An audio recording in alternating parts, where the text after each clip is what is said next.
नमस्कार दोस्तों, स्वागत है आप सभी का मेरी कहानियों में।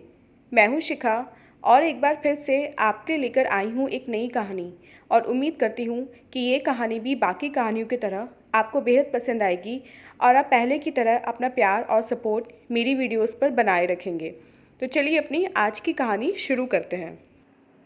सीमा वर्किंग वुमेन थी।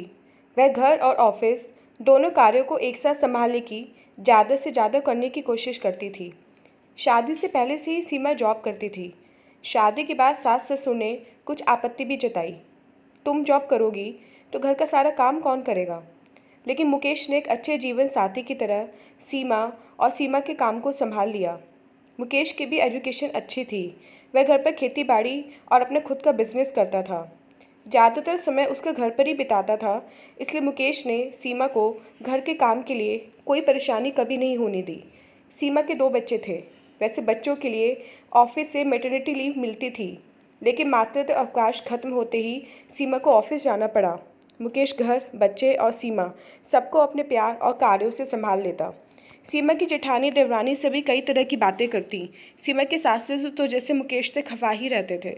मर्द घरेलू कार्य करें, समाज जल्दी स्वीकार नहीं कर पाता है, लेकिन मुकेश की सोच अग्रणीय थी। वह घर का काम मर्द करे, बाहर का काम औरत करे, कोई फ़र्क नहीं समझता था। सीमा के ऑफिस से सहकर्मी सब आते तो मुकेश चाय नाश्ता लाकर देता था।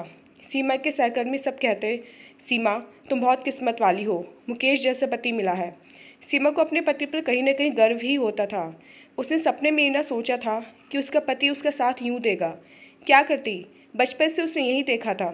लेकिन समाज की ओछी मानसिकता। गांव से कोई रिश्तेदार आते तो घर ऑफिस सारा सीमा को देखना होता था। रसोई जाने के बाद सीमा को दिक्कत होती, क्योंकि रसोई तो मुकेश संभालता था। कौन कहाँ सामान क्या रखा हुआ है, सीमा को उतना पता नहीं था जितना मुकेश को। और भी कई परेशानियों का सामना करती थी वो उन दिनों। ऑफिस में भी लेट हो जाता था, लेकिन मुकेश के घर वालों के सामने सीमा को साड़ी पहन रसोई के काम निपटाने के बाद ही ऑफिस जा सकती थी। मुकेश कहता था, सीमा ऐसे कैसे होगा? जब हमारे रिश्तेदार या मम्मी पापा ज़्यादा दिन रहेंगे तो तुम रोज़ ऑफिस लेट जाओगी। ज़्यादा काम करते करते थक जाओगी तो तुम्हारा ऑफिस के कार्य पर प्रभाव पड़ेगा, तुम्हारी रेपुटेशन ख़राब हो जाएगी। इसलिए मैं घर का काम करता हूँ, तुम ऑफिस जाती हो और हमारा घर ऐसे ही चलता है। इसी में हम दोनों संतुष्ट हैं। ये हमारे साथ साथ बाकी सबको भी स्वीकार करना होगा। सीमा कहती, मुकेश मम्मी जी की तीखी बातों से डर लगता है। कोई बात नहीं सीमा, जब तुम स्वीकार कर लोगी तो किसी की कोई बात बुरी नहीं लगेगी। जो हम करते हैं उसे आत्मविश्वास और सोच समझकर करें, तभी हम भी संतुष्ट रह सकेंगे और लोगों में भी एक अच्छा संदेश जाएगा। सीमा को अपने पति के विचार ठीक लगे, चाहती तो वो भी यही थी। इस बार जब उसके सास ससुर जेठ जेठानी साथ रहने आए तो सीमा जगकर अपने प्रोजेक्ट की तैयारी में लग गई। उसके बाद अपने ऑफिस के लिए तैयार होने लगी और मुकेश रसोई में। सीमा की जेठानी ने कहा, मुकेश यह क्या है, आप रसोई में? हाँ भाभी, सीमा ऑफिस जाती है इसलिए रसोई मैं संभालता हूँ।